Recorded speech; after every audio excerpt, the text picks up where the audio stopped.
بەناوی خوای گەورە سڵاوتان لەبێت بینەرانی بەڕێز و خۆشەویست پێشبڕکەی پارتیویەتی لە بەغداد بەردەوام بۆ بەرزتێنانی سەرۆک کۆماری عێراق لە ئێستاشدا هەردوو لایەن لە بەغداد سەرقاڵی کۆکردنەوەی پشتیوانین بۆ بەرزتێنانی کورسیەکەی کۆشکی سەلام دوای 6 ڕۆژی دیکەش هەڵبژاردننی سەرۆک کۆمار بەڕێوەچێت و شارە قورسەکە ڕۆژی حوتی مانگ دووشەمەی داهاتوو لە ناو پەرلەمان یەکلا دەبێتەوە لە بەرنامەی ڕوو لەگەڵ هەر یەکلا بەڕێزان کارۆنمەنوەر نووسەر و ڕۆژنامەنووس دەستۆری سەرەکی هەروە لە هەولێرەوە دکتۆر ڕێبین سەلام مامۆسای زانکۆ باس لە پۆستی سەرۆک کۆمار و ناکۆکی نێوان هەردوو لایەنەکە دەکەین سوپاسی ئامادەبوونیان دەکەین کاکارۆن بەخێر بن سوپاس بۆ ئامادەبوونتان بەر لەوەی کە بە بۆچوونی بەڕێزت هۆکاریتی بوو کە پارتیویەتی نەگەشتن بە کاندیدێکی هاوبەش ئێستا دوولایەن کاندیدی جیاوازیان هەیە و هەردوو لاش بڵێن لە بەغداد سەرقاڵیە و کۆکردنەوەی پشتیوانین بۆ خۆیان سەرەتا ماڵ نەبی مامۆستا حەکیم سڵاو بۆ سەرجەم بینەرانمان خۆزگە وا نەبووایە بەڵام خۆزگەیانی خۆزگەیەکی کوردانەیە پێشەم شتێک خۆزگە ئێمە ڕێکەوتینایە کە ڕۆشتینە بەغا بە یەک ماڵ بڕۆشتینایە ئەو سینناریۆی کە لە 2010 دووبارە بوویەوە ڕوویا دووبارە نەبووایەت بەڵام بەداخەوە وەک باگراوندێک بۆ ئەم ڕووداوانی کە ڕوویا لەم ماوەیە لە ڕۆژی 19 دیسەمبەر 19 لە ماڵی مامجلال هەردوو وەفدی باڵای یەکێتی و پارتی کۆبوونەتەوە کۆبنەوەیان کردو کۆمەڵی خاڵان گەڵاڵە کردووە کۆمەڵی مەرجان ئیمزا کردووە کە کورد ئەم جارە بە یەک لیز بڕاتە بەغا یەک ئامانجان هەبێت بۆ حکوومەتێکی هەماهەنگی کە خەدەمی بێت کارگوزاری بێت یەک مڕەشاح هەبێت یەک بە یەک خیتابی ئەعلامی بێ خیتابی سیاسی بێ خیتابی حیزبی بێ خیتابی کوردان ینی بە شێوەیەکی کورد و کرمانج بە کوردانە بڕۆنە بەغا نەبێت ینی با بڵێن کۆی کە 2010 ڕۆیە دووبارە نەبێتەوە بەڵێ وا بوو بەس لە 12 ینی چوار لیژنەش بزان پێکات بوو یەکەم بۆ بەغداد بێکۆ بڕۆن شەڕاگەنەوە هەڵبژاردننی پەرلەمانی کوردستانەوەوانە ئەو لیژنانش بڵین وردەکاری زۆر باس کرا بەڵام ئەوی کە لێرە ئێمە لەسەر تەوری بەرنامەکەی تو کە باس لە بەغدا و هەڵبژاردننی سەر کۆمارەکەیت ئەو کورتەی ڕووداوەکە ئەو ئەی دواتر چی سەرۆکی وەفد ئێماد ئەحمەد کرا ئەندامەکەی سیاسیی دژمانی کوردستان ڕۆشنەوە کۆمەڵێک علاقات و کۆمەڵێک سەردانی لایەنەکان وەکو ماڵی کوردی هاوبەش یەکێتی و پارتی پێکەوە کە نوێنەرایەتی سەرجەم حزبە کوردستانەکان بکەن لە نیوەی ئەم ڕووداوانەیە لە میدیاوە سێر ئەکرێت مەسەلەن حەلبوسی و خەنجەر لە بەغاوە ئەڕۆن بەرە و پیرمان بۆ لای کاک مەسعود لەم لاوە وردە سێ دەکەیت هەنیشت لە میدیاکانە باسەکری ئەمە تێر ئاگای لەمانە نییە کەواتر لە ئەسنای ئیشکردنی وەفدی هاوبەشی هەردوو لایە پارتی لەگەڵ تایری سەدری و لەگەڵ تەقەدم و عەزم کە ئێستا ناوی خۆیان ناوە سیادا ڕێکەوتنامەیەکی ئیمزا کردووە بەبێ ئەوەی یەکێتی ئاگای لێ بێت باشە تۆ ئەم ڕێکەوتنامە ئیمزا ئەکرێت ژێر بەژێر ڕێگەکەویت و کەسێک ئەڕاتە پیرمان و لێەوەیەتەوە و تەحالوفێک دروستە بێ هاوپەیمانیەک ئەی تۆ لێرەوە شتێکت لە 19 مانگە ئیمزا کردو ڕۆشتە ئەوێتەوەتە یەکەم شت کە ماڵی کورد بوو بە دوو بەشەوە ئالەم هەنگاوە بوو بە دوو بەشەوە کەواتە کە تۆ تایاری سەدرت هەڵبژارد دۆستەکانی ترمان لە شیعەکان چۆن بەڕاستی شیعە خۆیان ساتێک کە بوون بە دوو ماڵەوە ئێمە نەمانویستووە وەک کورد بە تایبەتی وەک یەکێتی نیشتمانی کوردستان کە بن بە لایەنێک لە بینی شیعەکان خۆیانە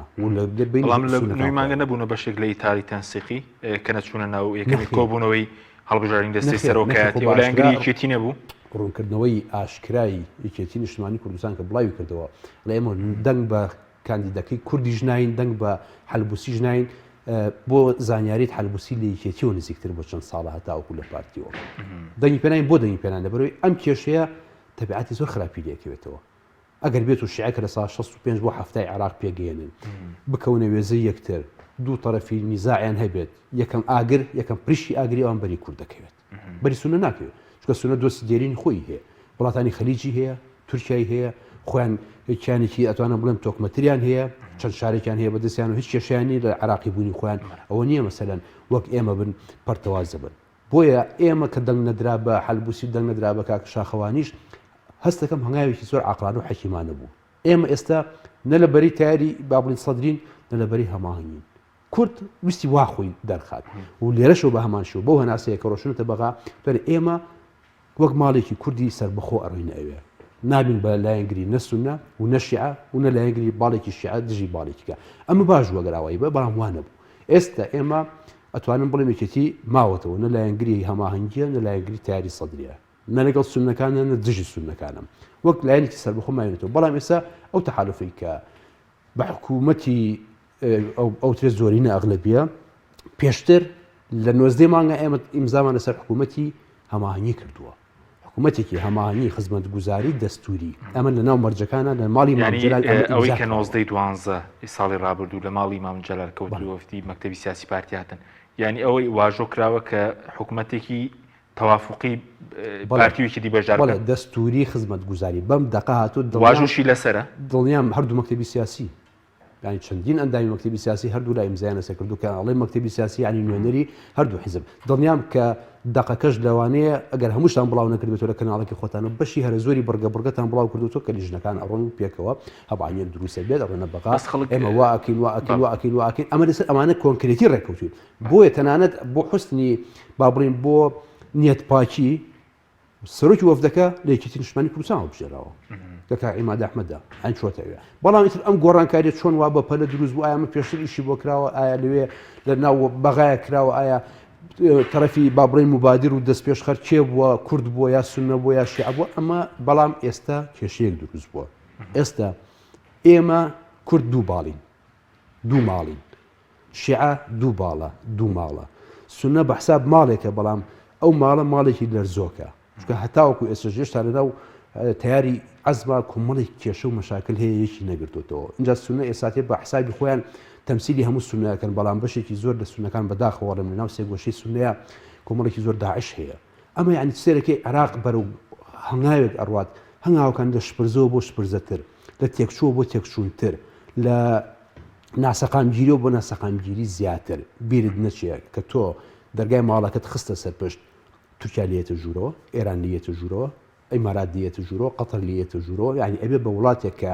لەم حاڵەتە ئەوەی کە کیانی سەربەخۆی نیەوەکو دەوڵەت هەرێمی کوردستانە لەوانەیە بڵێم ئەم هەنگاوێکی ئێمە ناومانە ئێستا احتیمالە دەرنەکەوێت لە کەفوکوڵی پەیوەندیەکانە بەڵام ماوەیەکی کە وردەوردە تەبیعاتەکان ئەشێتەوە بەسەر کووردا کورد خۆی لە خۆیان ئەتوانم بڵێم بەڕۆحێتێکی ئینفیسالی وسە ناسراوە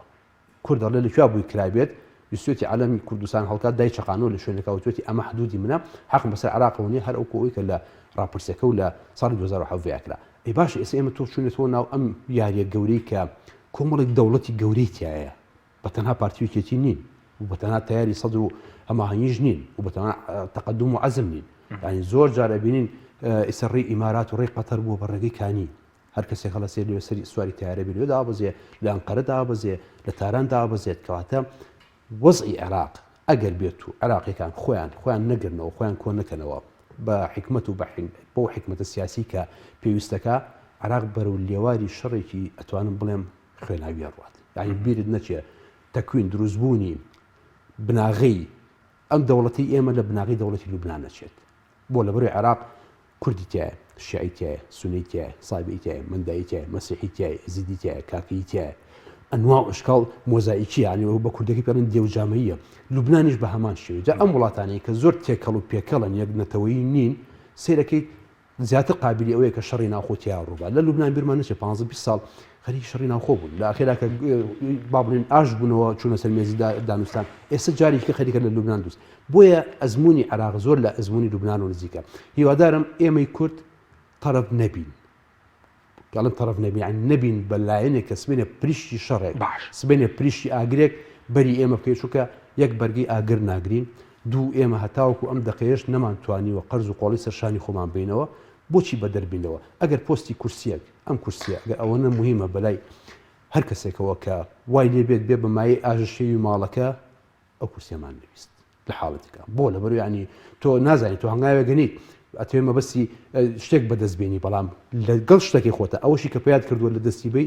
ئەمە ئەو هەنگاوە خراپانەیە کە سیاسەت و ئاخواز بەس کە کەروان ڕەنگە خەڵک بڵێ چۆن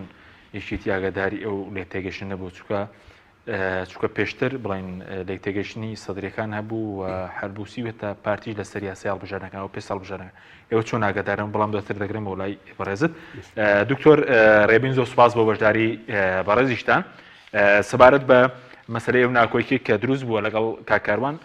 تاوتوی کۆمەڵێک پرسمان کردووە ئەو باسیرەوە کرد کە لە مانگی 12 وەفدیەکێتی و پارتی کۆبوونەوە وا بڕیار بووە کە بەشداری حکوومەتێکی هەماهنگ و خزمەتگوزار بکەن و ئەوە ناگاداریەوە نەبوونە کە ڕێکەوتن کراوە ئەوەی ئێستا لەسەر سەرۆکۆمار دەگوزارێت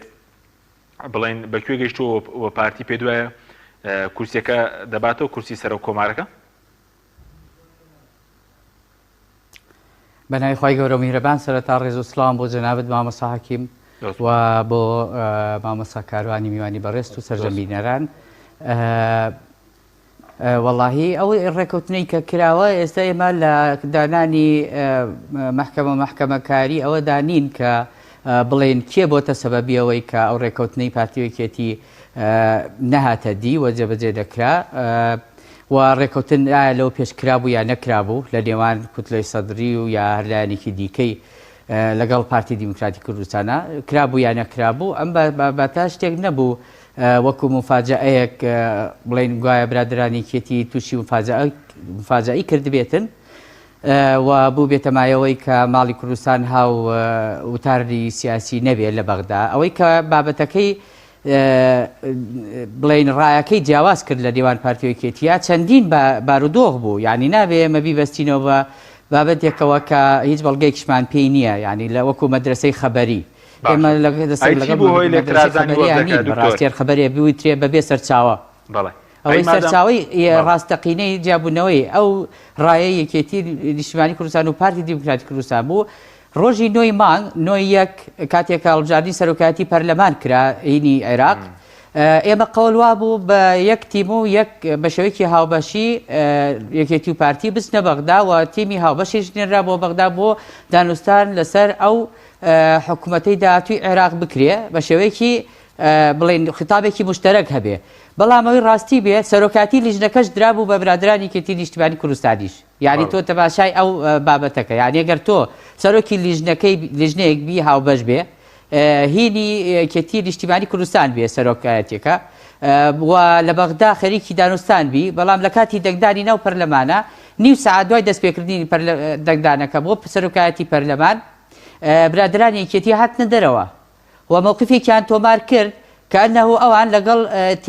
تیمی دووەمان وەلو ینی بارودۆخی پارتیش یەکێتی و هەموو حیزبە کوردستانیەکان و سونەش ئیحراز بوو بەوەی کە برادرانی شیعە مفاجەیان تووشی هەموو پێکاتەکانی بڵێ ناو پەرلەمانی عێراق کرد لە نوۆیەکە ئەوەی کە ڕووی داگوایە سەرۆکی سن یان سەرۆکی بەتەمەنی یەکەم کۆبوونەوەی پەرلەمانی عێراق دووچاری بڵێن هێرشکردنە سەر بووەوە و دانیشتەکان هەڵپەسارد و چۆ دەرەوە سەرۆکێکی دیکە دانرا عوزرخوایی هێنایەوە سێم کەس دانرا تەبان تێبینیەک هەیە لەم بینەیە بوار نەبوو لەو پێشباسی بکەین لە ئیزلایکی ترە زۆر باشە پرسیارەکەی جەنابەت شمولی ئەو بابەتە دەکا سێ سەرۆکایەتی بەتەمەن کتابی بۆ دەرکراوە لە عێراق پێشەوەی هیچ ڕووداوێک ڕووبدا سێ ناویان هێناوە ئەڵێ ئەمە سەرۆکی سنە ئەمە ینی سەرۆکی سنە دووەم کەس دوای ئەوە یەکێ ماڵی 47 تا ئاوای تر 46 ئاوا هاتۆتە خوارەوە بەخۆی وابزان 46ەکەیان لە هەمویان بەتەمەنتر بوو بە پێی مانگ و ئەوانە 47 بەم شێوەیە هێنراوەتە خوارێ ئەڵێ ئەم سێ بەڕێزە بۆیان هەیە بۆکو لە ڕووی تەمەنەوە ببن بە سەرۆکی پەرلەمانی عێراق کە ئەنەهو سیناریۆیەک بەدەستەوە بووە لەوە پێش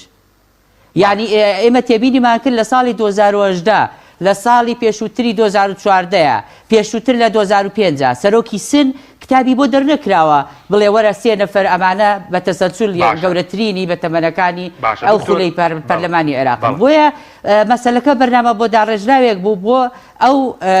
گۆڵی کە بەتەمابن بیکەن لە یەکتری ئەوان لە ماڵی شیعەیە ئەوە بۆچی ببێتە مای ئەوەی کە ماڵی کوردستانی کێتی پارتی لەت بکە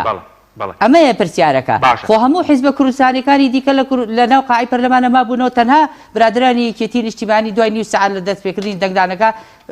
چوونە دەرەوە کە ئەنەوە حسابیانەوە بۆ بکرێەوە ماڵی کوردستانیش لەت بوو ئەوە سەبەبی یەکەم سەبەبی دووەم سەرۆکی ئەو لیژنە هاوبەشە خاوەن بڕیار نەبوو یعنی نەیەتوانی بڕیار بدا و لە ژێر وەرە و بڕۆ و کۆنتترۆلی لایەنێکی دیکەدا بوو کە بڕیار بەدەستی نەبوو کراو بوو بە سەرۆکی لیژنەیەکی گرنگی پێکێنانی حکوومەتی عێراق و بەشداری نەتەوەی کورد هەمووی بە تایبەتی پارتیوەکێتی لەو حکوومەتەدا درا بۆ دەست برادەرێک قەرار بەدەست نەبوو مهزوز يعني ئەوە بوو مستقر نەبوو قرارەکەی وە استراتیژێکی واضحیشی نەبوو بڵێ ئەمەمان لێ پێ قبوڵە بێ ئەوەمان پێ قبوڵ نابێ بۆیە ئەوە سەبەبی دووەم بوو سەبەبی سێمی یعنی کەواتە شەقبوونەکەی ناو ماڵی شیعە بوو کە ڕەنگانەوەی هەبوو بۆ شەقبوونێک لە ناو ماڵی کوردیا ڕوویدا و ئەو لیژنەیەش بۆ شێوەیە بەڕێوە برا و سێەم بابەت بریتە لەوەی کە دووفاقەیەک هەیە لە ناو هەرسێ پێکاتەکەی عێراقا ئێستا نەسر ئەوە تیاری سەدری هەیە لە ناو شیعەیە تیاری سەدری هەیە لەگەڵ کوتلەی ئەو تەنسیقیە هەیە لە ناو سونەیە ئەوە عازم و لەگەڵ ئەو متەقەدیمەنەکە هەیە یعنی محەممەد حەلبوسی و لایەنەکەی دیکە دووفاقەیەک هەیە لە ناو ماڵی کوردستانە خۆشبەختانە ئێمە لەوان نزیکترین لە یەکەوە دووفاقیەکانی دووبەرێکەکان یان دوو ڕایەکانی ناو ماڵی کوردستان لە دووبەرێکەکانی ماڵی ئەو دوانەی دیکە ناچێ لەبەر دووشت ئێمە کار بۆ سفرکردنەوەی یەکتری ناکەین بەڵام لە ماڵی شیعەیە قوڵترە ئەو دووبەرێکە چونکە کار بۆ سفرکردنەوەی یەکتری دەکەن ئەمە یان ئەبێ سەدبی یا ئەبێ نەبی ئاوایە لای ئەوان بەڵام لە کوردستانە ململانەکەم لە نمایەکی سیاسی دیموکراسیە دووەم بابەت لەناو ئەوانە ململانەیەکی جۆرە بیرکردنەوەیکی ئاینی و مەسەبگەرایی و وەرگرتنی مەدرسەی جیاواز بەخۆ دەبینێ لە ناوان شیعە و سونەدا و لە ناوان خودی ماڵی شیعەشا بۆ شێوەیە ئەو بەرژەوەندیانە بۆ شێوەیە بەدابەشە بێ بەسەر مەدرسەی فکریشە بەڵام لە کوردستانە پارتیۆکێتی هەڵخوێن و هاوسەنگەر بووین و ڕێکەوتن نزیکتر و ئاسانتر دێتە دی بێزگە لەوە خاڵی سێمیش لە کوردستانە هەڵبژاردنێکی دیموکراسیانە 4 ساڵ جارێک دەکرێت ئەبێ و جیاوازیانەی کەمانە لە کوردستانە مشتمال بێ و سفر بێتەوە نەگاتە حەمرین بەڵام شیعە و سونە ئەو بابەتیان نییە مەجبورن هەموو دووبەرێکەکانیان بەردە سەر مێزی دانوستان لە بەغدا و لەوێ دانیشن بە مشتمالکردنی هەموو بارودۆخەکانیان دکتۆر دەگەڕێم وڵات بۆی کاتەکە بەدادپەروەردا باشکەین کارمان سەبارەت بۆی کە بەڕێز وتت یەکێتی چۆن ئاگاداری ئەو ڕێکەوتنە بۆ کە لە نێوان حەلبوسی و بڵێن پارتیەوە کرابێت چۆن دەبێت سەرۆکی وەفد کاریمات کە لە یەکێتی نیشتیمانی دای مەکتەبی سیاسیە سەرەتا باسمان کرد خۆی وا قەرار بوو کە وەفدی هاوبەش بێت هەموو هەنگاوێکیان بەیەکەوە بێ و بە فعلی جواب بوو کە ئەچوون لە سەرەتاوە ئەو یەک دوو ڕۆژە لە سەرەتاوە چوون هەر شوێنێکەوە پێکەوە ڕۆشن وەفتەکەەوە بەنای وەفدی کوردی و ماڵی کوردیەوە من پێم سەیرە کە مامۆستا ڕێبین ئەڵێ یەکێتی موقفێکی تۆمار کردووە لەگەڵ لایەنێکی کەدایە پارتی بەدەر لە یەکێتی تەحالوفێکی ئیمزا کردو نەکرد لەگەڵ لایەنەکە هاوپەیمانێتێکی ئیمزا کردووە ئێستاتێ بە ناوی هاوپەیمانی زۆرینە لە عێراقا ناوانی هەیە ناو ئەدرێ یعنی نەکرد تۆ لایەنگریت کردی بەعکسەوە یەکێتی کە دەنگی بەکارشای کوردی دەرچوو یەکێتیان پارتی ئەمە واقعە تۆ کێ ئیمزای کوردی کێ ئیمزای بەڵامیش دەڵێ ئێوە مەسەلەن ئەخر ئەبێ بەریاتاندا و بسن دەنگ بە ئەو ئەبێ وا باشە ئێمە دوای کشاونەتەوە ناکە ئەو ئیمزای ئەو تەحالوف ئەو هاوپەیمانێ لە بینی تیاری سەدری و پارتی و تەقەدم و عەزم با بڕین ئێستا ئەڵێن سیادە باشە چی ئیمزای چی لەسەرە ئیمزایەکی لەسەر نییە کاکە ئیمزای کوردی لەسەر نییە ئیمزای سەرۆکی وەفدی لەسەر نییە ئیمزای پارتی دیموکراتی کوردستانی لەسەرە کەواتە تۆ لێرە تۆ ئیمزات کردو تۆ تەرەفی تیاری سەدریت هەڵبژاردووە بەڵام هاوپەیمانی با بڵین ئیتاری تەنسیقەکەت پژوە خستووە ئێمە بۆ ئەوەی هەم سەدر و هەم هاوپەیمانی و هەم سونەکان لە خۆمان عاجز نەکەین لە کورد کەڵم لە خۆمان ڕاستە لەوانەیە یەکێتی ئەم هەنگاوی کە دەنگی نایەوە موقفێکی ناخۆشە بەڕاستی تۆ دەنگ بە کوردەکەی خۆشت نی بەڵام ئەگەر دەنگت بەو باە وا دەنگت بە حەلبوسی باە دەنگت بە حەلبوسی باە کەواتە تۆ لەم حاڵەتە لایەنگری تەرەفێکی کە حەلبوسی ئێستا لە هاوپەیمانیەکە لەگەڵ پارتی و لەگەڵ سەدر کەواتە باشترین هەنگاو کە کورد کردبێتی شەڕەکەی لە ماڵی کورد دوورخستوێتەوە ئەمە موقفی سیاسی ڕاستەقینەیە و ئەمانش هەمووی بەس پێ بەیانی ڕێکەوتنەکە ناو ماڵی کوردی شەق کردیان کۆبوونەوەکەی پەرلەمان کێوە نەچوون بۆ دەنگتان نەخێر ئێمە دەنگمان ئێمە دەنگمان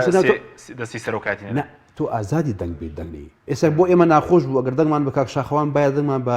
حەلبوسی نایە دەنگمان بە حەلبوسی باید دەنگمان بە کاکشاخەوان نایە کە نوێنەری کورد دەلێت جێگری دووهەمی سەرۆکی پەرلەمانە بەڵام باشترین حاڵ ئەوەیە کە ئەم شەڕە نهێنیتە ئەو ماڵی کورد چونکە ئەمە بیدایەت و باسم کرد لە سەرەتاوە نازانم لە مامۆستا ڕێبین ئەگای لێ بێ پریشم ئەگرێ یەکەم جار بەری کورد دەکەوێت چۆن ینی بەر کورد دەکەوێت چونکە ئێمە لێرەیە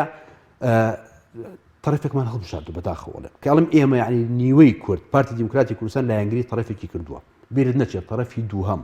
لایەنی دووهەم خاوەنی 2 ملیۆن دەنگە لە عێراقا ڕاستە ژمارەی کورسی زۆر نییە بەڵام 2 ملیۆن دەنگی هەیە بەڵام تیاری سەدری 900,000 دەنگی هەیە کە کورسەکانی زیابوو ئەمەمان بە یاری هەڵبژاردنە ئاوا هەیە ئەنی عێراقی ساتێ وای لێ نهاتوو کە زۆرینە تیاری سەدری زۆری نەبێت هەر بە هەمان شەوە لای ئێمە ئێستا ئێمە ئەمانەوێت موقف ڕاستکەینەوە یەکێتی موقفەکە ڕاست کردوتەوە پارتیش ڕاستی کاتەوە ئەبێ پارتیش خۆی ڕاستی کاتەوە چونکە بەڕاستی ئەگەر تۆ بە زۆرینە بتەوێت حکومی عێراق بکەی زۆرینەی سەدر 2 ملیۆن دەنگ بەرامبەر بە 900,000 دەنگە پارتی 31 کورسی هەیە لە 63 کورسی 522,000 هێناوە پارتی بەڵێن سەدرەکان 880,000 ئیتاری تەنسیقی 2 ملیۆن دەنگی هەیە ئەگەر تۆ حسابی ئەوە بکەیت 2 ملیۆن دەنگ لەکوێ ئەوە لەکوێ بۆیە ئەمە زۆرینە لە عێراق حکم ناکات بەعکسەوە عێراق مێژووکەی حکومەکات باسم کردمن عێراق وڵاتی دێوجامەییە 50 ڕنگ و کێکە تۆ باسەکەی دەڵێ مەترسیێسە کورتەیە بۆ نمونە مەوەست لە ڕێکەوتنەکە مەوەست لە پێکدادانی ناوماڵی شیعە بێگومان مەترسیە ناوماڵی شیعە هەموو چەکدارە سەرای سەلامی تێ لێرەوە نەخێر ئێمە هەندێک ئەوراق ڕاپێشی نەزانین چۆنی بەکارهێنین دوای تەڕوشک پێکەوە سووتێنین ئێمە هاوسنوورین لەگەڵ شیعە هاوسنوورین لەگەڵ سونیا هاوسنوورین لەگەڵ وڵاتێکی گەوری وەکو ئێران و وڵاتێکی وەکو تورکیا کورد دەبێت سیاست بکات نابێت اختیاری ئەو بکات من هەنگاوێک بنێم ئەم مەسلحەتی ئەم هەنگاوم لە چیایە بەڵام باجی هەنگاوەکەم زیاتر و زۆرتر بێت کورسی سەرۆکایەتی کۆمار ئەوە نایەنێک ناوماڵی کوردی بۆ شەقی ئێمە وا ڕێکوتوین 2007ەوە ئیمزای ڕێکەوتنامەی استراتیژی لە بینی خواردەخۆش و مام جەلال هەزار ڕەحمەت دەگۆڕی لەگەڵ کاک مەسعود ئیمزا کراوەکە ئەم پۆستانە بەم شێوەیە بێت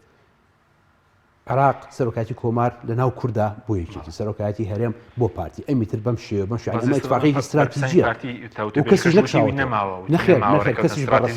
کەسیش بەڕەسمی لەو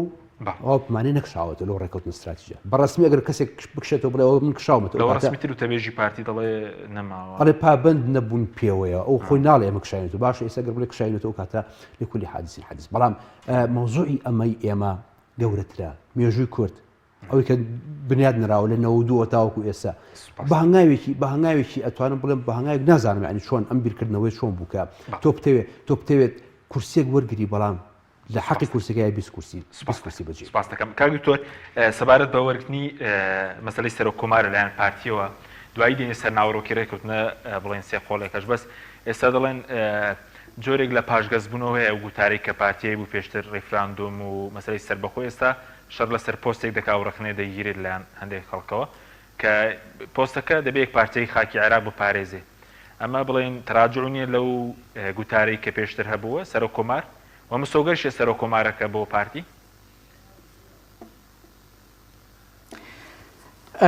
وەڵاهی یەک دوو تێبینی بچکۆلا گەر ئیجازە هەبێت بابەتەوەی کە تاری تەنسیقی ئەو تاری تەنسیقیە بخوان لە توپەتن یعنی ئێستا ئەو دەنگانی کە هێنراوی شەتیدا بخوان لە بیدایەتی ئاشکراکردنی ئەو هاوباهەنگی کە لە نێوانیانە دروستکرا بوو وتیان ئێمە بۆ کوتلەی گەورە نیەوە مولارێک دەتوانێت بێتە ناوەوانێ و بە شێوە لە شێوەکانیان ویست ماڵی شیعە ڕێک بخەلەوانێ و ئەوە دەلالەتە لەسەرەوە پەراوازەیی کە خۆیان تیان 2 ملیۆن دەنگیش لە چاو 40 ملیۆن نەسەمات با بڵێ نیوەشی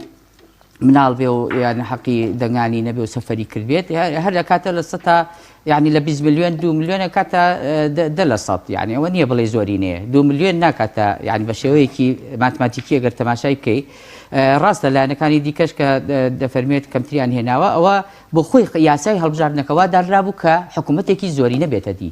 کاتی یاسای هەڵبژاردن دادەنرێت تۆ پاشەڕۆژی وڵاتەکە و پاشەڕۆژی سیستەمە سیاسیەکە و حکومداریەکە و کابینە وەزاریەکەت بۆ دەرەکەوێت لە کاتی نووسینەوەی بڵین قانونی هەڵبژاردنەکەەوە دیارە کە ئیفرازاتی ئەم جۆرە قانونە حکوومەتێک دەبێت کە زۆرینە دەبێت یعنی بەو شێوەیە زۆرینە دروست ببێت مەسەلەی ئیمزاکردنی پارتی دیموکراتی کوردستان هیچ ئیتفاقێکی لەگەڵ هیچلایەکە ئیمزا نەکردو بە هەمان مەسافە و بە هەمان دووری لە هەردوو تەرەفە ئیزدیواجیەکەی ناوماڵیشی ئەوەستاوە و تەرەفدار نەبووە بە هیچ جۆرێک و ناشبێتە بە تەرەف بە دەمی زاری سەرۆک بارزانی باسی کردووە چەند جار وتە بێژەکەش بابەتی ئەوەی کە مووقیف نەبووە کە چوونەتە دەرێ خۆ مووقیفی جەماعەتی تەنسیقێکە هەرەوە بوو کە چوونە دەرێ و دەنگیان لێە بە بڵێ سەرۆکاتی پەرلەمانەکە و پێشتان ئەگەر پێتان ناخۆش بواە دەنگتان بەکە شاخەوان بدایە و جەنابەت خۆتان فەرمووتان کە سیاست دەکەنیەوە یعنی پێویست بە ئیحراج بوون ناکات ئەگەر تۆ لە بینی لەگەڵ پارتیە دانیشیت تەڕوشێک سووتانت بەیەکەوە دەنێ نەیاوە بە جێگرەکەی بڵێن جێگری دووەمی سەرۆکایەتی پەرلەمان ئەوە هەڵوێستێکە ئەسڵەن باشتریش یعنی بەو شێوەیە دەرکەوت کە ئەگەر لەم جارەی داهاتووی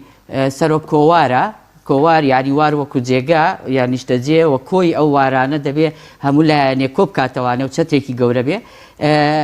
لە دەنگدانی سەرۆک کۆوارە ئەوە ئەگەر وای لێ هات دەنگ بدەن ئەو پێ ناخۆش بوو نەتەواو ببێ با بەرادرانی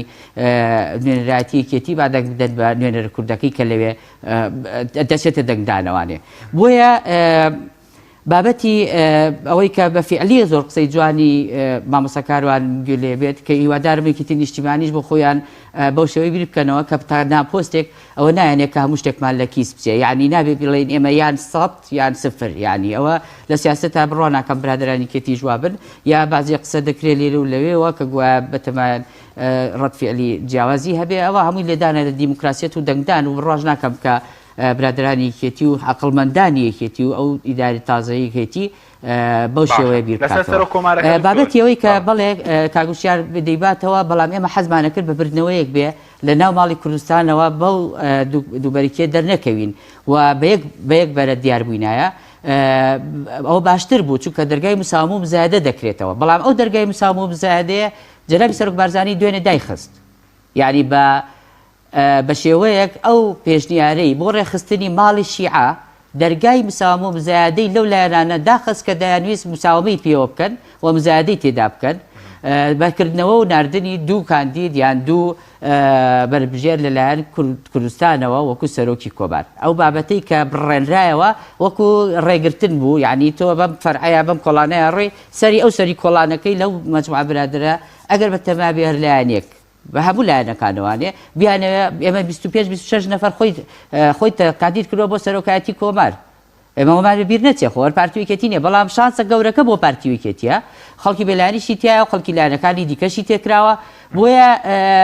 ئەمە دەلالەتە لە دیموکراسیەتی سیستەمە سیاسیەکەی کوردستان کە خەڵک بە شێوەیەکی هەمە چەشنە و هەمە ڕەنگە چوون بۆ بڵێن خۆیان کردوتە کاندید و پاڵێوراون بۆ ئەو پۆستەی تاقە پۆستەی کە بە کوردراوە و تەنها بۆ باڵانس ڕێخستنیشە ئەو پۆستی سەرۆکەوارە یعنی چونکە 6,000 چەکداری هەیە ئەگەر لە هەمان ماڵی شیعە بێ ئەوە کودەتا دەکات بەسەر شیعەکەیە ئەگەر لە ماڵی سوننە بێ ئەویان شیعەکە سەرۆک وزران بێ هەردیسان خەتەریاتی کودەتاکردن هەیە لەو بینایە بۆیە بە کورد دراوە لە سەرەتای دروستکردنی ئەم عێراقە تازەیەوە بۆ دروستکردنی باڵانسێک لە ڕووی هێزەوە لە ڕووی بوونی دەسەڵاتە سێدەسەڵاتە سەرەکیەوە پێشگەلەوە ئیتفاقێکی عورفی هەبوو لە نێوان هەر سێ پێکهاتەکەی عێراقا کە دەبێ ئەو لایەنەی سێ سەرۆکایەتیەکانیان لەلا دەبێت سێ کورسی کەمتریان نەبێ اینجا ئێمە گەرەوەنە اتفاقیاتەکانی وەکو اتفاقی استراتیجیەوە کە بە خودی خۆلێ خۆش بووە ڤەڵمان جەلال بوونی نەماوە ئێستا خوا ئەفریقا و جەنابی سەرۆک بارزانیش ئێستا سەرۆکی ئیقلیم نییە سەرۆکی هەرێم نییە کەواتە اتفاقی استراتیجیەکە دوو لایەنەکەی کە اتفاقەکەی لەسەر کراوە وەڕێکەوتون لەسەری یعنی هەم لە پۆستەکەدا هەم لە ژیانیشا بۆ شێوەیە وجودی ئەو اتفاقیەتە بوونی نەماوە ئیجا مادەمەوە ئەوەنە گرنگە اتفاقیات و لە مێژووی اتفاقیاتە بچینەوانێ ئەی اتفاقیەتێکە لە بینی سێ پێکهاتەکە دەبێ 30 کورسی پەرلەمانی یعنی 15 خاڵی ئیداری هەبێ لە سەرۆکایەتی پەرلەمان و وەزیران و کۆمارت بۆ دەرەچێ یان بۆ دەردەکەوێت ئیجایەتە خوارەوە بە هەموو پۆستەکانی دیکەدا کە ئەگاتە وەزیر و گزیر و مدیر عام و ئەوانە هەرێکە و خاڵی خۆی لەسەر بۆ دابەشکردنی پۆستەکان لە عێراقا بەڵام پۆست لە لای پارتی دیموکراتی کوردستان ئامرازە بەڕاستیەکەی ئەمانس نییە ئێمەوە تا 400 پۆستمان هەیە لەوێ پڕ نەکراوەتەوە جێگری وەزیری ناوخۆمان هەبوو هەر باسیش نەکراوە جێگری مدیر عامی باقی مرکزیمان هەیە هەر باسیش نەکراوەتەوە ڕئیسی ئەرکانی جێشمان هەیە لای پارتی بووە هەر باز نەکراوەتەوە بۆیە ئەمە بابەتێک نییە ئەمە بۆ شکاندنی ئەو میراتگیریەیە کە وەڵا عورفە بۆ کورد هاتووە ئەوە تێگەیشت عورفەکە بۆ کوردستان هاتووە بەڵام عورف نییە بۆ حیزب هات بێ ئێستا لەناو سوننە و شیعەیە سەرۆکی وەزیران سەرۆکی پەرلەمان مامۆستا حەکیم مامۆستا کاروان خۆ هەر جارۆ بەدەست حیزبێکەوە بووە ئەرێ ئایا هیچێک هاتووە بڵێ وەڵام من سەرۆکی وەزیرانەکەم یەکەم جار وەرگرتووە ئیترەمە عورفێکا بێ هەر بۆ من بێتاتایە بەڵێ وایە یانەوە تا پەرلەمانەکە لەبەرەوەی من لە سوننەیەم ڕاستە عورفێکە بۆ مکەونی سوننە بەڵام ئایا لە ناو سوننەیە مکەونێک هاتووە یا حیزبێ هاتووە بڵێ بەخوا ئەمە وەکو مارەیی وای مارەی مار شیربایی من وایە نابێ دەستی لێ لاگرم میراتی نابێ وەیج لایکی ترا بڕوا یانە چم دنیا تێکەیەم سیلا حەڵەگرم وەڵا جیابمەوە کلیپ دروستەکەم ئەوانە لە هیچ شوێنێکانیە نازانم بۆچی لەم کوردستانە ئەو جۆرە قسانەیە تا ئارە باشە دکتۆر بۆی کاتەکە هاوبەش بێ ناوبڕێکمان هەیە دواتر دەگەڕێنەوە لای کاکاروان بەڵێ بینەرانی بەڕێز ناوبڕێک کورت و دەگەڕێنەوە تۆپ ئارت تاکە بریکاری تۆڕی میدیایی کۆمەڵ بۆ بەرهەمهێنان و بڵاوکردنەوەی ڕێکلام. یەکێک لە خواردنەکانی سەفرەی کوردی برنجی ڕووبهەنارە، خواردنێکی زۆر بەچێژ و بەتامە، چەندی لێ بخۆی لێی تێر ناخۆی. برنجی ڕۆبەنار زۆر خۆشە، خۆشترە بێت ئەگەر برنجەکەی برنجی مەحموود بێت. برنجی مەحموود! کام شیر باشترینە بۆ کۆرپەکەم؟ شیری دایک باشترین و پارێزراوترین سەرچاوی خۆراکیە بۆ کۆرپەکەت. بەڵام لە هەندێک باردا دایکان ناتوانن شیری خۆیان بدەن بە منداڵەکانیان. بۆیە من پێشنیاری شیری کۆنفیلاک دەکەم وەکو تاکە جێگرەوەی شیری دایکان کە لەلایەن فۆنتێراوە بەرهەم دەهێنرێ کە شارەزایی زیاتر لە 50 ساڵیان هەیە لەو بوارەدا. ئایا کۆنفیلاک گونجاوە بۆ گەشەی کۆرپەکەم؟ بە دڵنیاییەوە کۆنفیلاک سەرجەم سەرچاوە گرنگەکانی خۆراکی تایە بۆ گەشەی سروشتی منداڵ و بەهێزبوونی ماسوولکە و چاو و ئێسک و گەشەکردنێکی ئاسایی مێشک. ئەتوانی نمونەیەکی تاقی بکەینەوە؟ بێگومان ئێوە دەتوانن نمونەی شیری کۆنفیلاک تاقی بکەنەوە و ئەنجامە سەرسوڕهێنەرەکانی ببینن. شیری کۆنفیلاک تاکە شیری جێگرەوە دوای شیری دایکان دەوڵەمەندە بە ئۆمیگا 3، ئاسن، کۆلین و ڤیتامین و کانزاکان و سەرجەم سەرچاوە خۆراکی گرنگەکانی گەشەی کۆرپەلا. کۆنفیلاک یەکەم شیر دوای شیری دایک. کارگەی ئاوی سلێمانی تازەترین بەرهەمی خستە بازاڕەوە. کارگەی ئاوی سلێمانی بەهۆی کوالیتیە بەرزەکەی و ئاوە سازگەرەکەی یەکەمین کارگەیە لە عێراقدا کە بەرهەمەکانی لە ئەوروپا و ئیمارات بەردەستن. بۆنی کەمترین بڕی سۆدیۆم و نەبوونی نیترات لە ئاوی بەڕادی سلێمانی وای کردووە ببێتە خاوەنی 7 بڕوانەمی جیهانی و نێودەوڵەتی. ئاوی بەڕادی سلێمانی دڵنیایی زیاتر، تەندروستی باشتر. کارگەی ئاوی سلێمانی. تۆپ ئارت تاکە بریکاری تۆڕی میدیایی کۆمەڵ بۆ بەرهەمهێنان و بڵاوکردنەوەی ڕێکلام.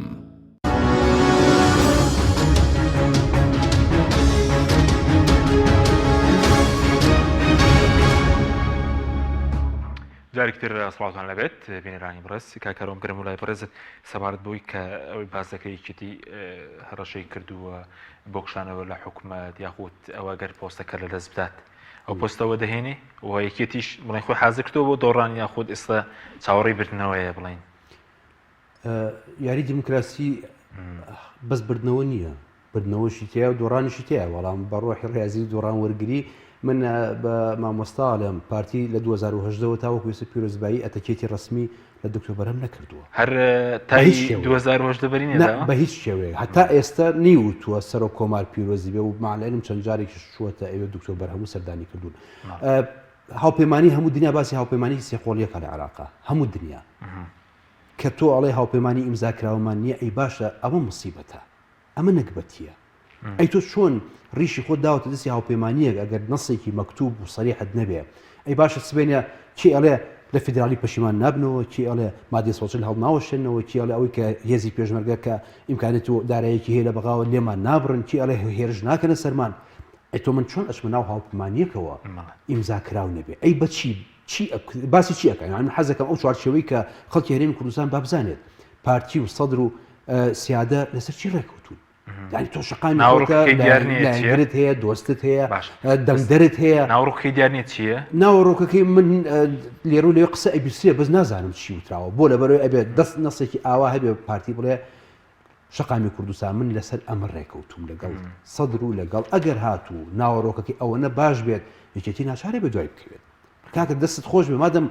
فیدرالی مەزمون کردو، مادەم مادەی سەوچلی مەزمون کردو، مادەم موچە و کارەبا و نەوت و سیادە و حدود و ئاسمان و ژێرسمان و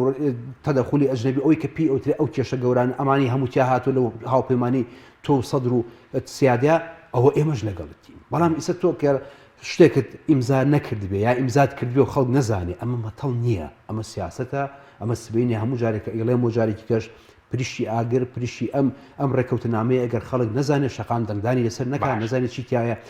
دوو بە مسۆگەری کورسەکان وشاری باتەوە لە دیموکراسی تا مسۆگەربوون نییە. ئەی خۆشتا مسۆگەر نیە سەوەکویکیتی؟ ئەمە یاریشی دیموکراسیە. ئەمە دوو بەربژێرمان هەیە. بەس کامیان ئێوە پێەوەیەوە بەهێزترە لە شخصیەتا بەڵێ، لە عراقی بوونا بەڵێ، لە دەنگدانا بەڵێ، لە من نامەوێت زۆر باز لە شخصەت و کەسایەتی کاگوشار بکەم، کەسێکی سیاست مەدار و خۆشمانەوێ هەموو وەکو کورد خۆشمانەوێ. بەڵام بە بە پەیمانجەکانی دەستور کۆمەڵێک کێشە دروست بووە ئێستا خەڵکیەتی ناوەکەی پەسەند کردووە دوێنێ ناو پەسەند دەکرێت ناوی ئەو بەربژێرش پەسەند کراوە کە ئەڵێ من کە بووم بە سەر و کۆمار سەربەخۆی کوردستان ڕاگەێنم بە سەراحەت ئەوان ئەو شتانە وردەکارێنن ناچن ناو تەفاسیلی ئەوە ئەی چۆن یعنی کەسێک کەسی گەندەڵی لەسەر بێ مادام ئەی چۆن ئەگەر وایە چۆن پەسەند دەکرێت ئەزای کێشەکە چۆن پەسەند دەکرێت چۆن پەسەند ناکرێت من ئەڕۆمە سەر سنووقی دەنگدان دەمێم دوو بەربژێرت هەیە دوو کاندیدت هەیە دوو دەموچاوت هەیە ئەمە یەکێکیانە ئەو یەکێکیانە حیزبەکەی من پێمەڵاڵێت دەنگ بە بە کاک وشیار بەڵام کە یەم و بەراوردی هەردووچیان ئەەکەم ئەمەی ئەوەی ئەو ئەم چی کردووە ئەو چی کردووە ئەم پێ هاوپەیمانەکە لەگەڵ شیارێکیان من لەو باوەڕێم تەنانەت لەوانەیە لایەنگرەکانی پاردیش کە لە ناو تیاری سونیان هەنێکیان احتیمال لە شخصەتەکان هەڵبژێرن چکە من لێرە اختراعی سڕی پێڵێن ئەڕۆیتە سەر سنووقەکە و دەنگەکە خەیتە ناو سنووقەکەەوە کەس نازانێت مسۆگەربوون نییە چونکە ئێمە لە 2010 بە هەمان شێوە پارتی کە هات وتی ئێمە مسۆگەری ڕاست لەوانەیە هەنی ئیمکانیت هەبێ لێرە و لێوێ بەڵام بە ئیمکانیت ناکرێت ئەمە دەنگدانە و من دەنگ بە تۆ ئەم دەنگ بە ئەم نایەم ئەمە یعنی تۆ نازانی دوای دەنگیاو هەڕشانە چێ دەکرێن لە لایەنێکیەوە هەڕەشە تا ئێستا بەڕسمی یەک هەڕەشە لە لایەنێکیەوە نەکراوە ئێمە ئەڵێن هەر کەسێکی باتەوە پیرۆزی بێت و یەکێتیش بە هەموو جارێک دموکراسی مامۆسای دموکراسی لە کوردستانە یەکێتیە سەبارەت بە پڕکردنەوەی پۆستی بەغا کەم تەرخەمی کوردە بۆ پڕی ناکاتەوە بەس سەراحەت ئاڵم ینی ئەگەر پۆستی بەتاڵەیە بۆ پڕی ناکاتەوە بەڵام پۆستی ئەمیداری پەرلەمان پۆستی لای یەکێتی بوو پارتی کەسێکی تێخست پڕی کردەوە یعنی ئەمە لێرە ئەگەڕێکە هەر بەتاڵ بێ باشترە ئێوە بۆچی ئەو پۆستتاندا بە پارتی مادەم ئەوە ئەتوانین لە تەفاسیلەکەی دوایی لە ناو پەرلەمانەوە بە وردەکاری بێت یعنی ئەگەر ئەمیداری پەرلەمانی ساتێکە لای یەکێتی بوو چۆتە لای پارتی بە قانونێک ڕۆشتووە نازانم بەڵام لێرە ئەوەنەی شەقامی کوردی مەطلبێتی پاشڕۆژی بۆ مناڵەکانی خۆی مسۆگەرکە ئەوەنە مەطلبی باشە بەزڕەنگی خەڵک بڵێ ئێستا دکتۆر بەرهەم دەتوانێت چی بکە کە کاندیدەکەی پارتی ناتوانێت بیکە بۆ خەڵکی کوردستان یاخود چی کردووە ڕەنگە ڕێی خۆم پێ بڵێم وەکو کاروان کاندیدکردنی کاگوشیار زێباری لە دوولاوە زەرری کووردە باشە لە دوولاوە باشە کاندید دەکات دەرئەچێت بەڵام سبینێ 1001 عەرەبیێنە سەر جادە و زەختێک دروستە بێت لەبەر ئەو کێشانی کە کراوە یا بگۆڕێت میدیاکانی پارتی وتیانەوە لایەنگریەوە بوون لە بەردەم مەیدانی تەحریرە لە بەغدا کۆمەڵێک لافیتە وتیانەوە یەکێتین و هەندێک یەکێتی بتوانێت شەقامی بەغا بجوڵێنێت ئەیکەواتە سەر و کۆماری هەر قابل بخوارد یەکەم زەرەکەوەی خۆپیشاندان دەکرێت نه ئەگەر بێژ بڵی پۆستەکە ژۆرگرێت باشە کێشە بۆ دروستە بێت یا لا ئەدرێ یا داوای گۆڕینێک ئەمە یەک دوو ئەگەر بەربژێری بکات و کاگوشیار دەرنەچێت کامە احتیمالی لە هەفتای هەیە ئێستا هەفتای هەیە ئەو کاتە ئەو قینەی پارتی پێ دەڵێم ئێستا ئەو کاتە ئەو قینی کە پارتی لە 2010 لەگەڵ یەکێتی هەڵی گرت و پیرۆزبایی لە دکتۆر بەرهەم نەکرد و وەک ئەتوان بڵێم تانە و تەشەری عراقچێتی لە دکتۆر بەرهەم و لە یەکێتی ئەیە لەوانەیە خەسر بێتەوە کورد لەوە شار زەرە دەکات کەواتە لە هەردوو حاڵەتەکەیە معادلەکە بە دوو لا مەست و حەیران یەکەم دەرچی هەر زەرێتی دووهەم دەرنەچێ هەر زەرێتی باش ئەو مۆزوعی لە هەفتەیە دووباسە باشە سوپاس دەکەم کاک دکتۆر سەبارەت بە کاندیدەکەی پارتی کە دەڵێن چانسی زیاترە کە بەڕێز دەڵێ پشت بەستی بەست و تا ئێستا سەدرەکان ئەوکان کردووە هەرچەندە پێشتر باز دەوەکە کە لەسەر گەندەڵی مەسەلە متمان لێ سەرداوانێکیان پارتیەکان دەڵێن ئەمە شتێکی سیاسی و بۆیە ئێستاش ناوەکەی پەسەند کراوە یعنی ئێستا باگەری زۆرەوە سەر و کۆمارە هەفتەیەکی تر هۆشار زێباری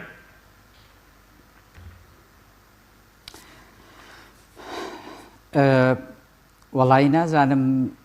ڕووداوەکی ئەو لەم بەینە کە ڕوویە هەڵبژاردننی سەرۆکاتی پەرلەمان کە ڕوویە بەبێت برادرانی یەکێتی و بە بێوانەیە کە لەگەڵ برادرانی یەکێتیە دەخوێنن بە یەک ئاواز 200 ببانەوە ئێستا لە ناو پەرلەمانی عێراقا هاوپەیمانیەکی ڕانەگەێنراو هەیە 200 بەسەرەوە سەرۆکاتی و پەرلەمانی عێراقی ڕەواندووە یعنی دەنگی پێداوە و ئێمە بۆ سەرۆکایەتی کۆمار مادەی هەفتای دەستوری عێراقی دوو قۆناغی داناوە قۆناغی یەکەمیان لە سورسەی بڵێن ئەندامانی پەرلەمان بەڕێزان دەکرێت ئەوە 222 ئەندامی پەرلەمان دەکات بۆ ئەم جارە لە 329 ئەندام پەرلەمان وەکو نیسابی قانونی ئەگەر ئەو حیلە و شتەی کە لەو پێشکە لە 2010 برادران کردیان بۆیە هەر بواری پیرۆزباییکردنیشان نێشتەوە بۆ خۆیان ئەوەی کە بڵێ لە جاری پێشووە بەڕێز دکتۆر بەرهەم هەڵبژێرا بە شێوەیە کرا کە ئێمە ئیتیفاقیەت کرابوو لەگەڵ جەنابی کە کۆسرەتە لەگەڵ نێچیروان بارزانیە بەوازەحی باوە بەناو بەبێ پەردە باسیەکەین ئەو دوو زاتە ئیتیفاقیان کرد کە بە یەک بەربژێر بچنە مەیدانێ و کورد بە شێوەیەکی دووفاقی دەرنەکەوێ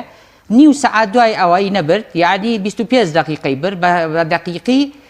مەکتەبی سیاسی دەڵێ ئەمە ئیتفاقێتی ئێمە نییە خوان بێبەری کرد لێ هەتاوەکو کۆبوونەوەکە نیسابەکەی تەواو کرا یعنی بە پارتیان وت بچۆرە ژوورەوە ئەوە ئێمە ئیتیفاقمان کرد بەربژێری خۆمان ئەکشێنینەوە دکتۆر بەرە بەکشێنەوە و دکتۆر فواد حوسێن بەربوونەوەی کە خەریب و پیرۆزبایی لێ بکەین بەڵێ بە پێی ئیتیفاقێک کە لەگەڵ جەنابی کاک کۆسرەت لەگەڵ کاک نێچیروان بەرزانیە ئیتیفاقیان کرد وتیان ئێمە بەربژێری خۆمانە گەڕێنینەوە بەرامبەر هەموو پۆستەکانی دیکە یعنی پارتیە و پۆستەی هەبوایە و هەموو پۆستەکانی دیکەی بەقاش بیرە بە یەکێتی ئەوە ئێستا کاندەکەی ئێستا ئەوە کە چوونە ژوورەوە کە باسی پیرۆزبایی لێکرێ ئەو بە نەوعێکی ئەوە ڕێک و پێک نەهاتوون یعنی تاوەکو پیرۆزبایان لێ بکرێ و بە یەک جگەلەوە حیزبێکیشی دروست کرد و دژی یەکێتی نیشتیمانی کوردستانی دوو کورسی هێنابوو هاوپەیمانی ناو نابوو نازانم چی بەڕێز جەنابی سەرۆک کۆمار و ئەو خەڵکیان هەمووی چوون هەندا دەنگ بدەن بەو دەنگیان پێیا دوایش خستیانەوە ناو یەکێتی نیشتیمانی ئەو مێژێکی زیندووە بێژێک نییە کە بتوانین بیگۆڕین یعنی منیان مامۆستاکان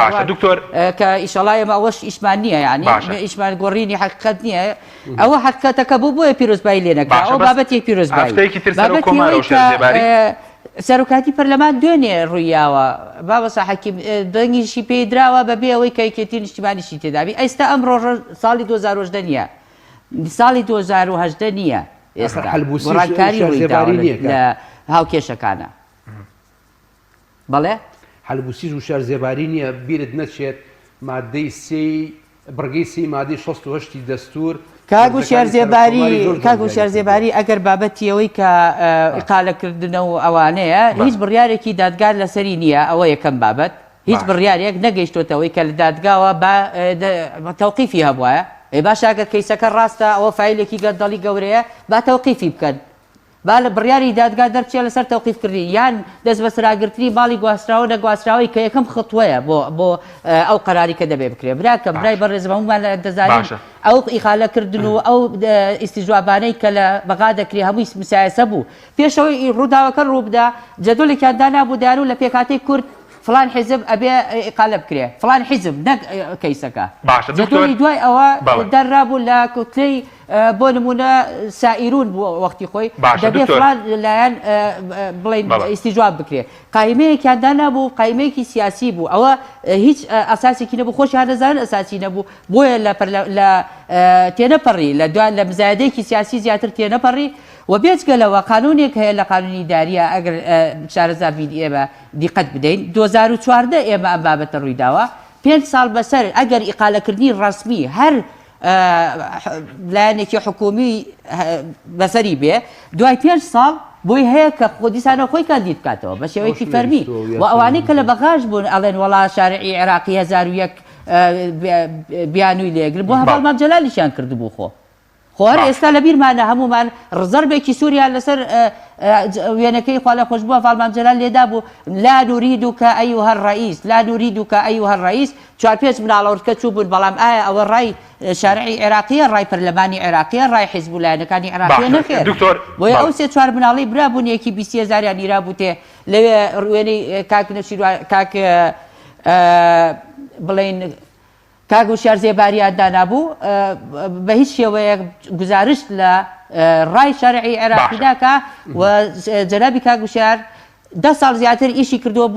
بۆ ئالو دیسانەوەلکانەوەی عێراق بە هەموو عالەمەوە پاشەوەی کە دەیان ساڵ بووە گەماروی سیاسی و ئابووری خراوەتە سەر و ڕژێبی سەدام حوسێنی دوێنێ خوێنراوە لە سەرەتای بەستانەوەی ئەم عێراقا پەراوێز خراوە منکوبە هاتووە پیاوێک بووە حەقیبەی وەزارەتی خارجی وەرگرتووە کێوەیە لەمە عێراقی تر بێ ئیشی بۆ عێراق زیاتر کرد بێ بەڵێ دکتۆر دەگەڕێم وڵات بۆی کاتەکەمان هاوسەنگ بێ دەگەڕێم وڵات دکتۆر کاک کەروان سەبارەت بە ناوماڵی کورد ئێستا کە پەرتەوازە بووە دەرفەتی هەیە دوای سەر و کۆمارەکە لێکترازانە کە زۆرتر دەبێ لە ناو پەرلەمانی عێراقە ئەگەر کورد هەر کەسێ بە کوردانە بیرکاتەوە دەست نابا بۆ کورسیەک ماڵی کوردی پێبا باشەوە ئەمە یەک ئەی گەروابێ بۆ پاشەکشێ ناکەن پاشەکشێ ئیستیحقاقی عورفی سیاسی بەستەمە سەریکێتی تاپۆکراوە ئەو پۆستە بڵێ بۆ تاپۆکراوە لە بەرەوەی لیتفاقی استراتیژی ئێمە کاک مەسعود و مام جەلال ئیمزایان کردووە لەسەری سێ پستی سەرۆکایەتی 80 ساڵ لە عێراقا بەس سونە حکمی کردووە لە 1920 تا 2023 بەس سونە حکمی کردووە کە دوای 2023 عێراق ئازاد کرا عرفێکی سیاسیان هێناوەتە ئاراوە ئەم عرفە سیاسی چییە با یەک وەتیرە یەک تائیفە حکم نەکات کورد سەرۆکایەتی هەبێت سونە پەرلەمانی هەبێت شیعەش حکومەتی هەبێت ئەمە لە ناو کوردیشان ڕێکەوتنێک کراوە بە ئیمزا سیاست یەک شت خۆشە لە سیاسەتە هەموو شتەکان دۆکومنتاریە بە قسە نییە قسە فڕێمە بازارەوە ئێستا مامۆستا ڕێبین بە من ئەڵێ کەس لە وشار زێباری عێراق چێتی زیاتر نەکردو و هەوڵی لکانەوەی عێراقی نەکردووە کاکە کاگوشیار ئەندامی دەستی بەڵای لیژنەی ڕفراندۆم بووە پێنجینۆ تەلاقی عێراق دراوە یعنی تۆ باسی مناڵ ئەکەیت و سەرجادە ئەی تۆ 158 ئیمزا لەسەر کاگوشیار کۆکراوەوە لە ناو پەرلەمانە تیاری سەدری کۆمپلەتی هەمویان دەنگیان دەسەرلاوە ئەمانە واقع باشە بەزگەشتی چۆن سەدرەکان دەنگی پێدەن مادامەوەیە ئەمە کاندیدێک ئەنێری کۆڵەکەیە کە ئەم کۆڵەکەی بەڕزیوی ئەخێتە ژێرباڵی خانووکەوە سبێنێ هەر ئەڕوخێتەوە بەسەرتا بەسەر ئێوشان بەسەر هەمووی ڕوکێتەوە یعنی ئەمە دروست بووە بەڵێ لەسەریکێتی تاپۆیە وای ئیمزاکراوە وەرە بەزووتر لە 170 مسۆگەرە من ئەوت پێڵێم لە 150 کەس دنیانە سەر سەحبی سیقە نەیاوە لەسەر کاگوشیار من لەو باوەڕام کۆمەڵی خەڵکیان تایە ئەگەر لە ژێر قەسەمی دەستوریان پەرلەمانتار ژێر قەسەمی دەستوریایە ئەوانە مەرجی سێهەم لە مادەی 68 لە دەستور ئەڵێ ئەبێت سەرۆکۆماری عێراق کەسێک بێڕابردووی پاک بێ حوسنی سێوە سوورکی هەبێت ئیشی بۆ یەک پارچەی عێراق کردبێ ئیشی بۆ پەرکردنی عێراق نەکردبێ ئەمە مادەکە لە مادەی 68 کاگوشیار ئەوەی کە دەنگی پێبات لەو عەرەبانی کە قەسەمی دەستوریان خواردووە قەسەمەکانیان نەکرد یعنی ئێستا بۆچین ناوبانگی باشنی و کاری بۆ تێکدانی عێراق کرد بۆچینی بەپێی دەستورە مادەیەکی دەستوری ئێستا ئیحراجێکی زۆر بۆ هەم سیادە دروست بووە هەم بۆ ئیحراجێک و تیاری سەدری دروست بووە بەڕاستی ینی ساتی ئەگەر دەنگ نایەن بە کاگوشیار تحالفەکان هەڵەوەشێتەوە دەنگێن بە کاگوشیار قەسەمی دەستوری ئەو سوێنی کە پەرلەمانتارەکان خواردوانە ئەوی کە لەسەر ماچەکە من پرسیارێکە بەس بۆ ریفراندۆمەکەش ئێوە شەر لەوێ نەبوون یعنی کە ئێستا ڕێکان لە پارتی دەگرن لەسەرەوەی کە عێراقی تەلاقداوە مهندسی ریفراندۆم هەیە ئێستا هەموو وایە تۆ لە حیزبێکی ئیسلامیش نوێژکردن لای تۆ مقدسە لای نەتەوەیەکان دەوڵەت مقدسە بەڵام دەوڵەت بە شیعارات دروست نابێت ئەمە هەموو ئەزانی ئێمە پێش ئەوەی کە ڕفراندۆمیش دەرەنجامەکەی دەرکەوێت واقع خەریتەکە کێشراوە زۆر جواندانراوە کە کەرکووک ئەفەوتیە لەم ڕفراندۆمات کە کورد لە ساڵ 50 زەویەکانی لە دەستیات تکایە با هیچ دەبێت تاجیرێکی یا هەر هیچ دەبێت کەرکووکی تیانەبێت ئەمانەمان هەموو باس کردووە بەس بەڕێز ئێستا دوای حوتی مانگ دکتۆر بەرهەم سەرۆکۆماری عێراقە لای بەڕێز پێ دوایە نەخشەکە ئاوایە ئەگەر ئەوانی کە دەنگ ئەیان باشە دەنگ بە قەسەمی دەستوری بن بەڵێ بەڵام ئەگەر تحالفەکە زاڵ بێ بەسەریانە ئەو 200 دەنگی کە بە حەدبوسی درا ئەو 200 دەنگا بە تاکید کاگوشیار 200 دەنگ نایێتەوە و احتیمالێکی زۆر هەیە کاگوشیار بگۆڕێت من ئەوە ژەخەمە کێ بیگۆڕێ ئەو تحالفە بیگۆڕێ بۆ لەبەرەوەی کشانەوە نەماوە کشانەوە نیە ئەو لا ئابنێکی کە بەربژێرێک لەو 26 پارتیاڵ کێ بەربژێرێکە پێ دوایە ئەگەری هەیە هەر کەسێک هەڵبژێرێت هەر کەسێک چونکە بۆ لەبەرەوەی ئەمە چوونە ناو پێشبڕکیەکە بە ئەسپێکی شەلەوە ئەسپێکی شەر ئەسپەکەی ئێمە بەپێی دەستوری عێراقی کە تۆ باسی عێراقی باسی ڕفراندۆم ناکەین بینیمان ئەسپەکەی ئێمە لە چاو ئەسپەکەی ئەوانە بێکێشێ باشە دکتۆر کاتمان زۆر کەمە بە کورتیگە سەرنجێک شەبێ دوایی لەسەرەوەی ئەگەر هۆشار جێواری بێتە سەرۆکۆمار دەتوانێت مادەی 140 جێبەجێ بکات دەتوانێت مەسەلەی بوجە بگەڕێنێتەوە ناوچە جێناکۆکان بڵین مادەی 140 بودجە و ناوچە جێناکۆکان چووکە و ڕێخنانەی کە ئێستا پارتی لە سەرۆکۆماری عێراق دەگرێت کاندیدەکەی پارتی ئەگەر بێتە سەرۆکۆمار دەتوانێت ئەمانە بکات بە کورتی بێ سوپاس دەکەم وەڵاهی بەداخەوە ئەسپی ئێمە و ئەسپی ئەوانی تێکەوت ئەمە کوردستان یەک بەرژەوەندی هەیە بەرژەوەندی گشتی خەڵکی کوردستان بە هیچ جۆرێک لە توپەت نابێ بڕوا ناکەم کە بەرژەوەندیە گشتێکە هێندا شتێکی ئالۆز بێ و کاموو کەسێ نەزانێت کامێ بەرژەوەندی کوردستان بەرژەوەندی کوردستان لەوەدایە کە حیزبێک 16 کورسی هەیە بەرامبەر بە حیزبێ 33 کورسی هەیە بۆچی دانیشە منافەسە دروست بکات و باسی ڕێکەوتنی بکات کاتێکە کورسەکانیان نزیک لە یەک بە وەختی خۆی ئێمە یەکێتی و پارتی ئێمە بە بێلایانی ئەگەر تەماشای بکەیت بە شێوەی هەموو عەدالەتێک وەختی خۆی لە پێش 2010 دوای 16 ئۆکتۆبەری 2017 ئەوە هەدیەیەک بوو بۆ دوای خیانەتەکەی 16 ئۆکتۆبەری 2017 ئەو پۆستی سەرۆک کۆماریکە لەوێ وەرگیرا ئەوە بابەتێکی ترە ئەمڕۆ 2018 نیە ئەمڕۆ 2022 باشە و ئیشەڵڵا سەرکەوتنیش بۆ کوردستان و گەلی کوردستان دەبێت. باشە دکتۆر کاندەکەی پارتی توانێت مادەی 140 بودجە ناوچە جێناوکە ئاسایی بکاتەوە چونکە ئێستا وەرخناوە دەگرن کە سەرۆک کۆمارەوەی نەکردووە دەتوانێت بکە؟ مادەی 140 بەڵێ دەتوانێت بە خەتەواتەکانیان بچێتەوانێت چونکە تا ئێستا ئەوەی کە مادەی 140 بواە تەرفیز بکرایە بەدەست بەرادەرانێکێتیەوە بووە هەم محافظی کەرکووک و هەم ئەو سەرۆک کۆواری کە دەبێت حامی دەستور بێ بڵێ کو ئەو مادەی بۆچی جێبەجێ نەکراوە نوتقیان لێ نەهاتۆتە دەرێ سەرۆک کۆمارەکانی کوردستان ئەمەی ئەمجارانی کە بۆ پایەیە و ئەمە شتێکی زۆر موهیمە بۆ کوردستانێکی زمانەتی بەسەربانە تا ئێستا بواە شەو ڕۆژ باسی مادەی 140 کردە حامی دەستوری بەبێ ئەوەی هەر حسابی من مەکە کە کوردم حسابی ئەوە بکە کە من عێراقیەکەم وەرە دەستورەکەی دووسراوەتەوە جێبەجێی کە لە سیوێکی 2007ەوە ئاخر ڕۆژی جێبەجێکردنی مادەی 140 بووە ئێستا گەر مادەی 140 بێت تەنفیزیکەی وەکوان نەخۆشێ دەرمانێکی بۆ نووسرابێت لە 2007ەوە بێوەریگرێ بەڵام تۆ ئێستایی دەرمانەکەی تێ 2022 یعنی 15 ساڵی بەسەر ڕۆشتووە پێی بڵێ ئاوەرەوە دەرمانە بخۆ تەبعاً زەحمەت بۆ ئیشەکە بەڵام بەرەو تەوەجوهی چارەسەری ناوچە کوردستانەکانی دەرەوە یەرەوی کوردستان دەچێ و زیاتر لەو سەرۆک کۆمارانی دیکە کاری بۆ دەکات کە ئێستا ئێمە هەر فەرتەڕاشەکەین و ئێستا ژۆکوە ساڵی 2007 نەگەیشتبین. باشە دکتۆر سەبارەت بەوەی کە ئەو کاتێک کە وەزیری دارایی چی کرد بۆ بوو جەمجارە توانێت شتێکی باشتر بکە بە کورتی بێ سوپاس دەکەم. سەرۆک کۆمارێک بواە هەبواە لە حامی دەستور بێ ئەم تەوازنە دروستکات ببی بە سولسی معەتەڵ لە پێکاتە تازەکەی عێراقا کە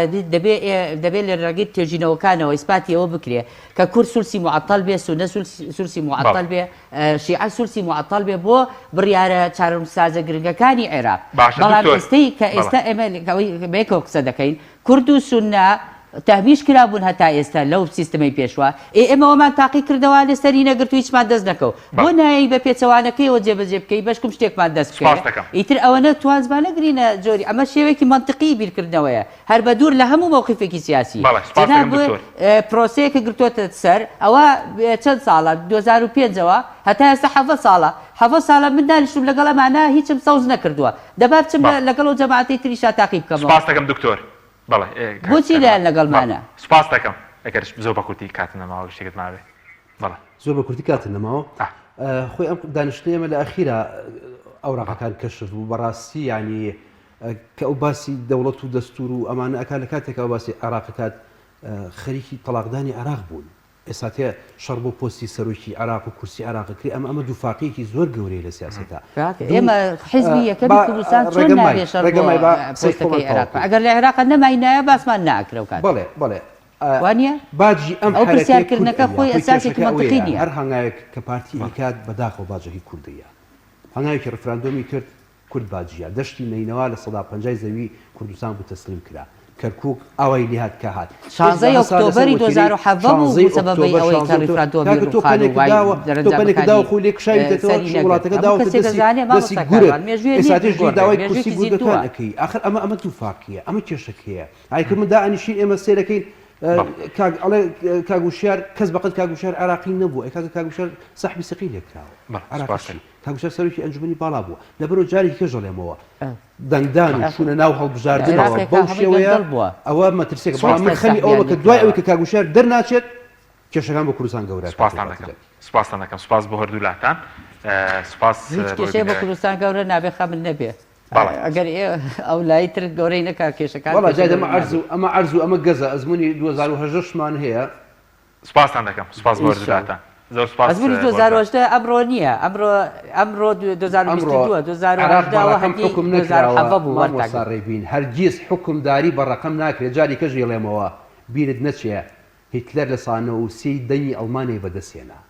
دانیال ئۆرتێگا ئەخەرەوە منطقی هێزەیە و هێزی دانیال ئۆرتێگا لە پەنەمارەسانەوە حەوتی دەنگی خەڵکی منطق ئێژناکە یعنی مەبەستەوەی منطقی هێزەیە ئەبێ هێز لە ئارایە بێ ڕقم هیچ نییە سپاس دەکەم دکتۆر جاگەر وایە بۆ پەرلەمان دابلێن و بۆ دەنگانکرد با کار سنووقەکانی دەگار قفلێکی لێبین و لە قاقزەکان سیاسی تاریخی سلمێنێ دۆکۆمنتی تاریخی سلمێنێ و خیانەتیش هەر خیانەتە هەتا هەتایە سپاس دەکەم سپاس ڕاستە طبعا سپاس بۆ وەردوولاتان سپاس بۆ بینەرانی بەڕێز خواتان لەگەڵ سان خۆشی کاکەڕەنجە